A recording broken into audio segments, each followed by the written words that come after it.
You're listening to the Industry Alchemist podcast. The definition of alchemy is a seemingly magical process of transformation or creation. This podcast exists to hear the stories of entrepreneurs, business owners, and leaders doing just that in their industry. We hear about the journey of the brave souls carving a new path, moving their industry and our lives forward in a seemingly magical way. This episode is brought to you by OfficeChief.com. Office Chief exists to make moving your office easy and painless. Moving an office can be a big hassle. On top of running your company, you're thrown into having to figure out what to do. Hire space planners, furniture companies, movers, IT consultants, the list goes on. It only takes 2 minutes to create a profile, and Office Chief gives you a step-by-step action plan and connects you with the top vendors in your market. Moving your office? Log on to OfficeChief.com and make it easy.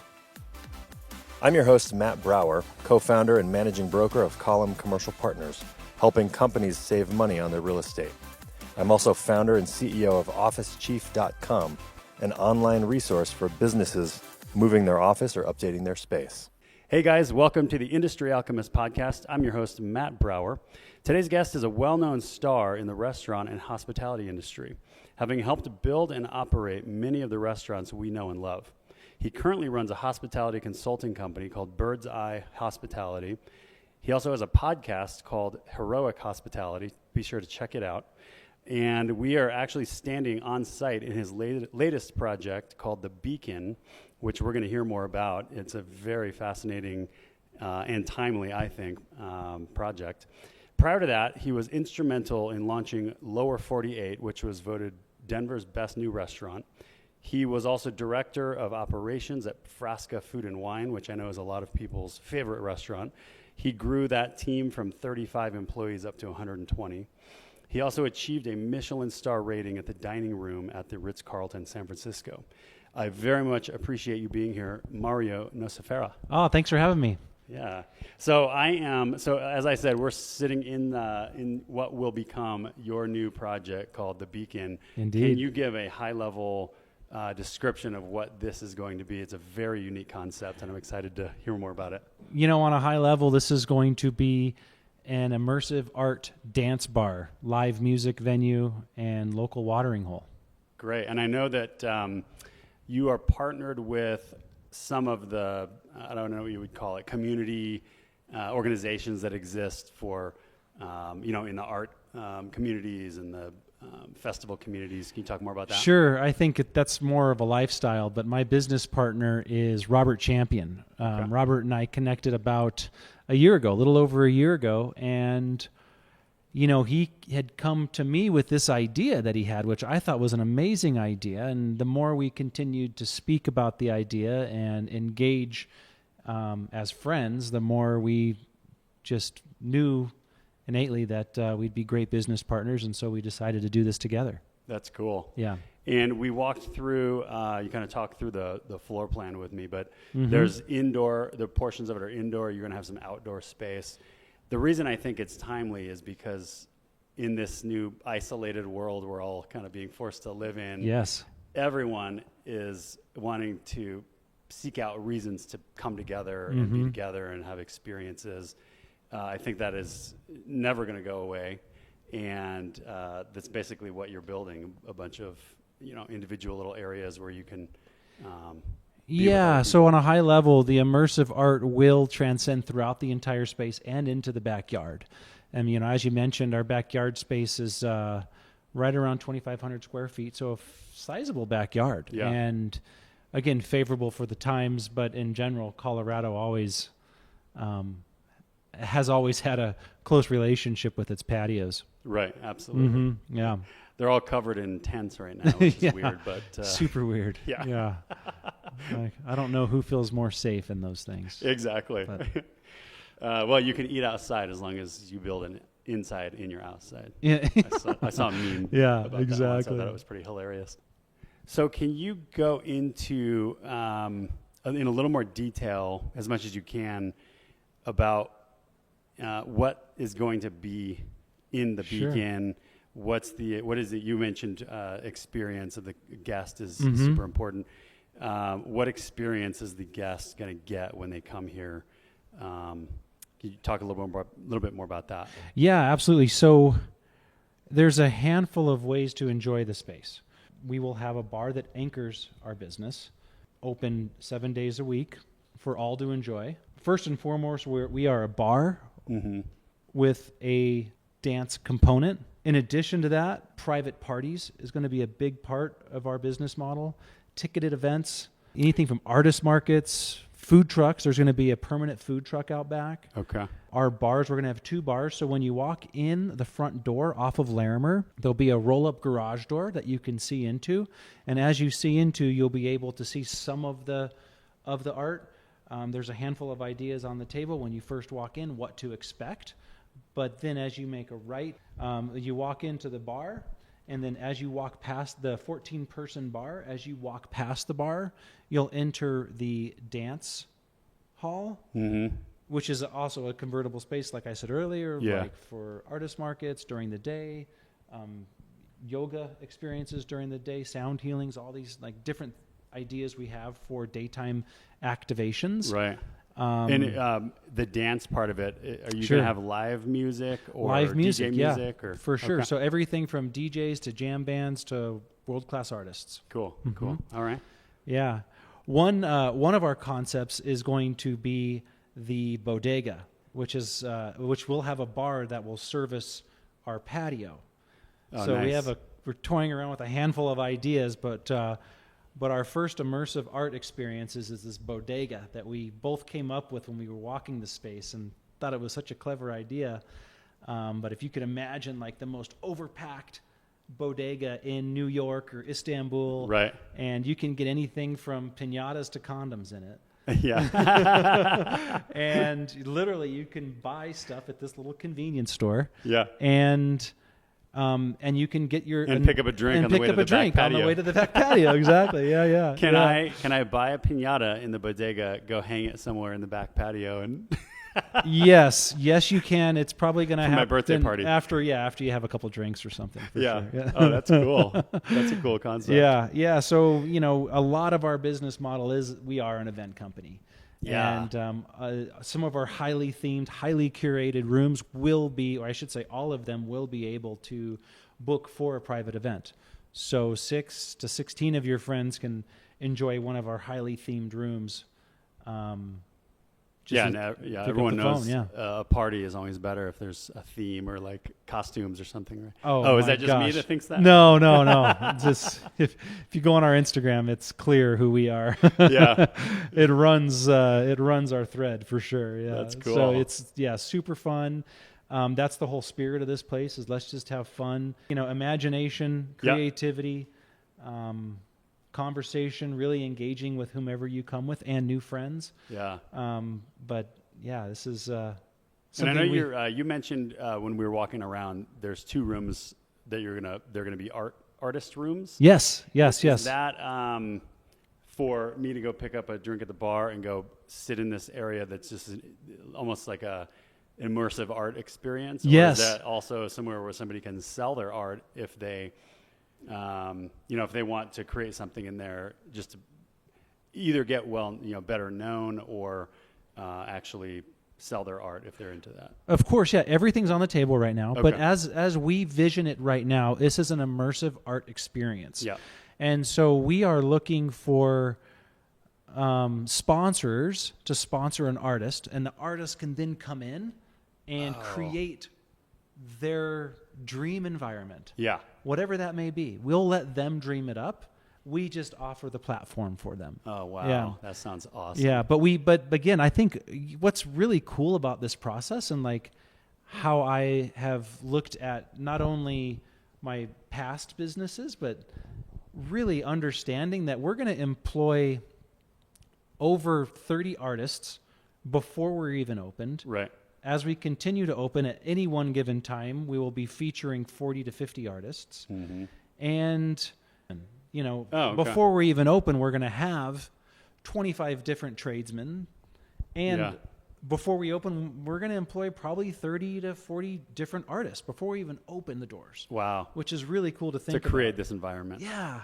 Are It's there super fun. specific types of artists that you want to be involved, or are you guys at this point open to, like sculpture artists or painters or, metal workers?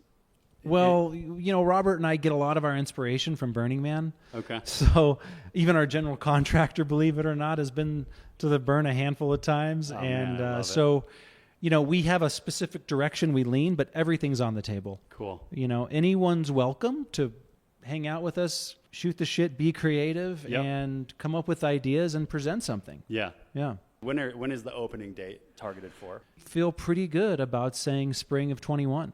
Great. Mm-hmm. And I know you have, it's not just, so I want to ask a hard question. Sure.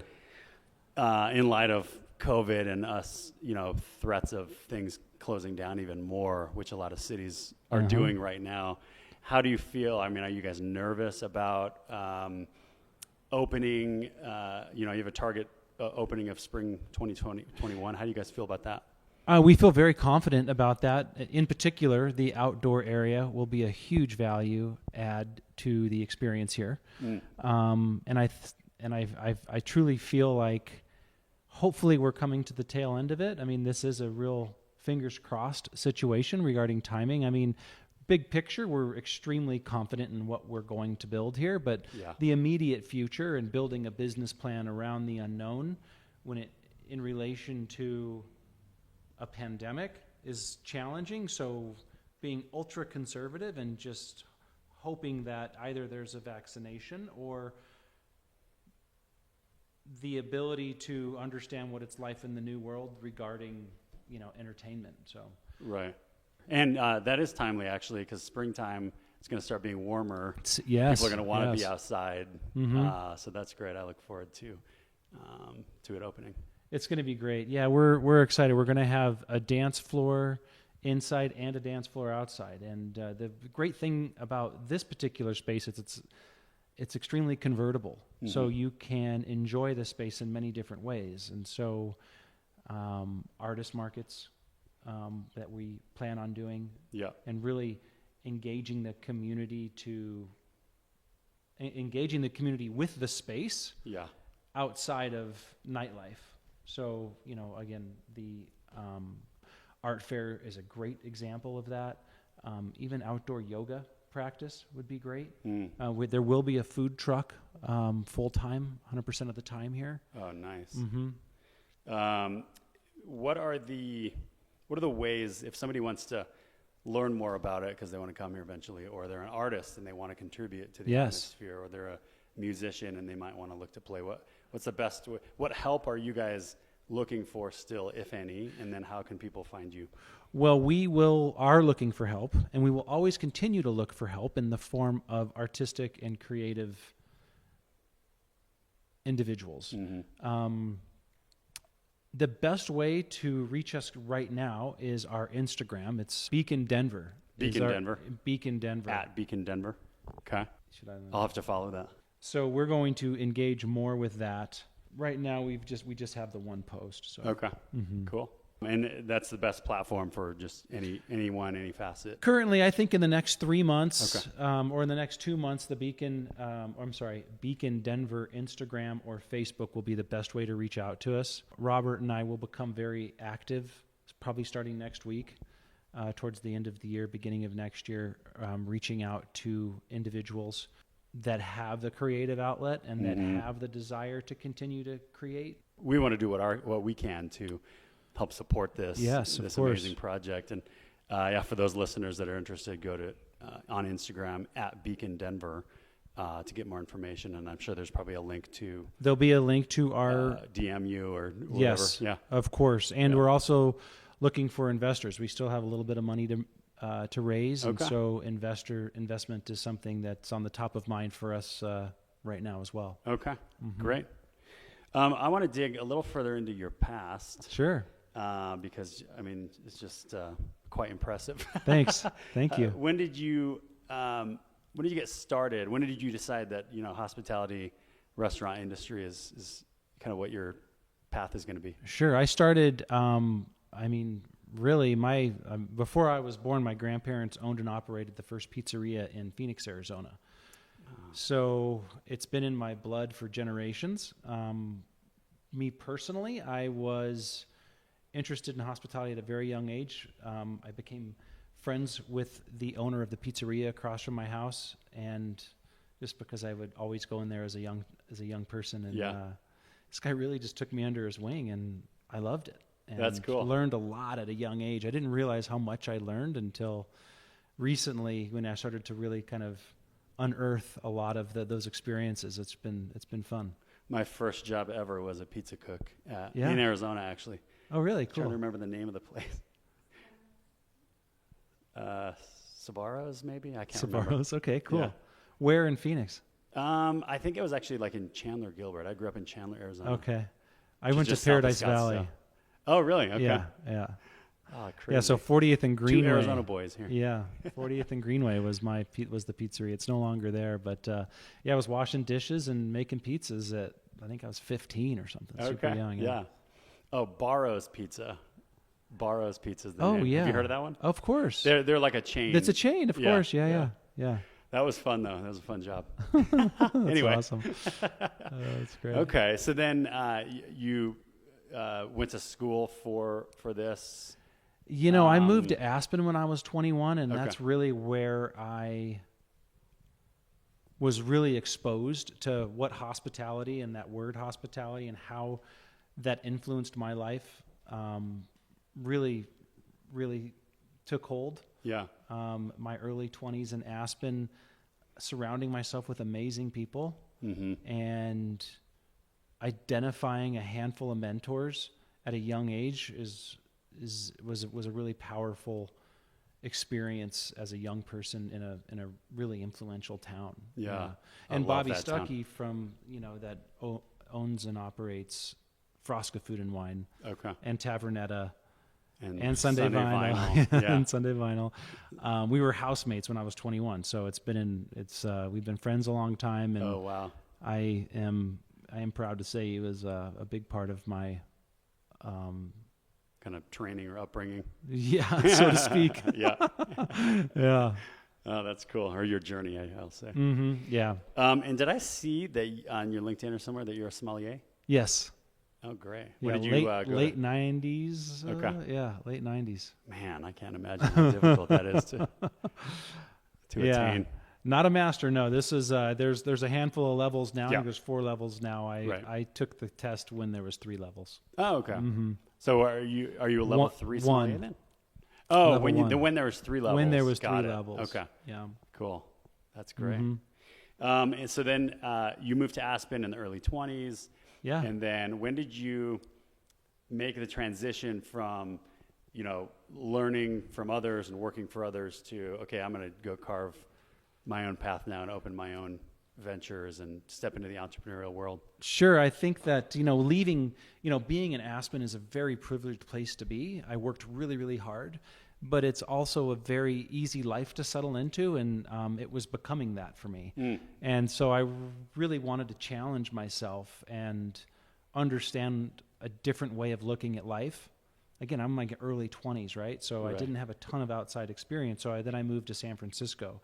And I was in San Francisco collectively about 5 years, 6 years. Okay. And then from there, I came back to Colorado, and that's when I started this journey. Okay. Re-engaged with Bobby, and then the journey of opening Lower 48, my restaurant. Gotcha. Okay. So that was your first kind of path into I'm creating this from scratch. Yes. Which yeah. you did. You did almost everything from scratch. Everything right? I'm sure you had a myself. lot of people's help. A But ton of help. I mean, you can't As do we it all do. alone. Right. Yeah, and I've even in my mid to late 20s, I was a hospitality consultant. So before Lower 48, I had opened and transitioned about 14 different restaurants okay. in one way, shape, or form. Wow. So doing that for my own was awesome, but it was also something I was comfortable with. Right. So having all those experiences and running Bird's Eye Hospitality, and now what you're building with the Beacon, what are some lessons that you picked up along the way to do's or don'ts, of getting that atmosphere right, getting the logistics and the team and everything. How does it seems like some restaurateurs or whatever you want to call them, they have it dialed in and some don't, and it's what are kind of some of those high level lessons that you've picked up along the way? One of the biggest lessons I've learned is looking inward is really, really powerful as often as you can. Asking yourself hard questions and putting ego aside, understanding what is the best experience, or if I were to look at it through I'll say this. If I were to look at it through the guest lens, those are the best answers. If I were to look at it through the guest lens, those are the best answers to the problems that you can have. Okay. Yeah, so looking at every experience and every interaction through the guest lens, really important, because it's not, I have this idea of creating my restaurant. Right. Yes, it's my idea and it's my vision and it's the concept of the business, but really understanding what it looks like through the guest lens and making it very easy for the guest to understand what you're doing is really, really important. Oh, wow. Being vague about the type of food you serve is a good example. A contemporary American restaurant, people can have different opinions on what that means to them, as opposed to, I am an Italian restaurant based on the cuisine and culture of Friuli Venezia Giulia. Right? Yeah, exactly. In Bobby's situation. So being loose with that is better, is what you're saying? No, I think being more targeted and more got it, and more focused on what you're trying to accomplish is really important. We are an immersive art dance bar. Wow. No one really knows what that means because I don't believe it exists, but that's what we are. Yeah. And those are the things you can expect to do here. Yeah, and this is one of those things that's a new term, especially in this industry, and it's going to be a little bit of educating the market, but this is going to become word of mouth so quickly, because I can already see kind of the photos I've seen of your renderings and everything. I can already tell that it's going to be, people are going to come here and have an experience like they've never had before. They're just going to be tagging you guys on their stories. And, inviting their friends. That's true. And really understanding what that experience looks like before the guest arrives. How we set the stage through social media, through our outreach, when they arrive here, whoever greets them at the front door, and what they can expect after that greeting is different than most any bar I've ever been to. Right. And really paying attention to that is something we've been really focused on when we have our brainstorming sessions. That's great. Let's dive a little deeper into you personally. I always like to round these out with some rapid fire questions. I always like to get better feel for those of us that are pushing against the norm in an industry, which is why this podcast exists. Okay. What drives you, and what makes you get up and be focused and motivated every day. Are there any influential people that have been really instrumental in who you are as a person throughout your life? Wow, that's a big question. It's a really big question. And the people that I would mention are always in my life, but they kind of come and go, but they're always very influential. I think that if I were to answer the question in a very relevant way, and that is that the ability to understand who you are, and we all have different chapters in life, and it's only until recently that I've understood that I'm not the same person as I was 10 years ago, and nor do I want to be, and understanding and really embracing that, and figuring out what this chapter and what your last chapter looks like is really important. So when I sold Lower 48, I went bankrupt. I lost my mother. I lost my dog. and a handful of other things, a girlfriend. And so when you are forced to look at life in a way that is very challenging, I think that you're forced to look inward. And I, going through that specific experience, I actually did a pretty good job navigating it, but it wasn't until the luxury of time where I looked back and I'm like, what happened in this particular spot? I lost my mother, my number one fan, my dog, my best friend. The bankruptcy thing was your financial freedom. Mm-hmm. And so when you can look back at it and try to break it down into one word, that word was identity. And then so when I was able to identify that word identity, that's when I went all in on hospitality once again, because I strayed the course a little bit in helping other people do other jobs. And I was helping with a natural foods company for a while, and there was other jobs that I chose to do because I wanted to explore what that looked like. Yeah. But really that identity, that word identity, just kept looking me in the face and like understanding where that was. And once I was able to kind of understand where I was and where I am, abundance was at my fingertips. Wow. Yeah.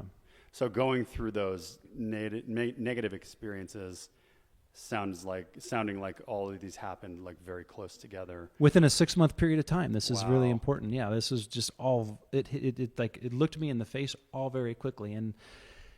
And they're unfortunate life experiences. Mm-hmm. That's how I view them. Right. We all go through them. That just happened to be in a very short period of time for me. So it caused you to look inward and really figure out what, who am I? What do I want out of life? And you arrived at this term identity. Mm-hmm. And am I hearing you correctly in that you're saying you've discovered or you realized exactly who you are and that you want to dive back in? Yeah, exactly. And that's really just creating experiences, creating community, I think is the number one,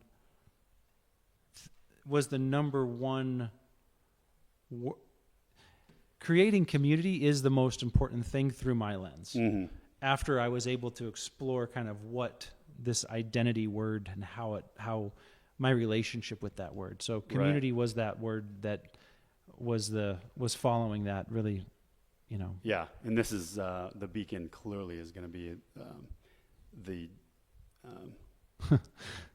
I don't know, like the expression of that.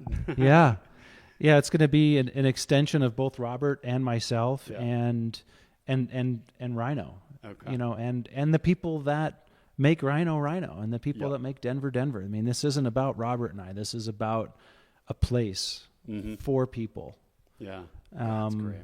And I think that's and it takes a while to be able to, nurture that sort of experience, because right. it is not Robert and I. You're the catalyst. Yeah, so to speak. Yeah. How about any books that you've read or are reading that you've just loved and would recommend for people trying to carve a similar path as you, or really take on any project like this? Seems like a lot. My most recent book was Never Split the Difference. Have read you that one? Yeah, it's good, right? Yep. And there's this woman, Vanessa Van Edwards. Uh-huh. So one of the most influential books recently this year was Captivate by Vanessa Van Edwards. Okay. Yeah. What's the basis of that? It's really about human nature, captivating, and how to be. She is a recovering introvert, is how she says it. Oh wow! So that gives you an idea of what, of her platform for it. But she's got all kinds of great exercises on her website. Another book is The Laws of Human Nature. That's the other awesome book that you can reference to not only internal, but who you choose to surround yourself with. It's also been something I've been paying very, very close attention to. Mm-hmm. That sort of energy and what energy I desire. And we met recently. I really feel like you find people at the right time for each other. Yeah, if you're in that position of receiving awesome, basically. Yeah, exactly. You know? Yeah, finding your tribe, connecting with your tribe, or your Yeah. tribe finding you. That's kind of the way I put it. the big spirit of Beacon. Yeah, Yeah. that's cool. And I do feel, I mean, I so deeply feel like there's a subconscious movement in that direction right now. Mm-hmm. Like whether people are aware of it or not, it's just becoming more and more important. Yeah. And it's just happening automatically almost. People needing a creative outlet, people understanding who they are. I think there's a lot of internal work going on for those around the globe right now. And whoever was on that journey before this happened is ahead of the curve. Yeah. For sure. Yeah, that's Yeah. great. Next question is, I want to talk about like whether it's morning routine or any sort of like self-care routine that you have, regardless of what time of day. Do you have anything that you try to stick to help you stay on your game? I am of the belief that a great day starts the day before. And so I will organize the next day that night. So I really feel like that's a big part of my morning routine. It starts the day before. You make a list of things you want to accomplish? A list of things, or I have a room in my home dedicated to meditation and yoga. Okay. So I'll go in there and just be still and be quiet and breathe, and I'll have a little journal and notepad, and sometimes things come to the surface. But yeah, really a great day starts the day before, and if I had one thing that I do consistently, it's that. Okay. There's also the health hacks, drinking a bunch of water in the morning with lemon. By default in my industry, there's big gaps between my last meal and my first meal.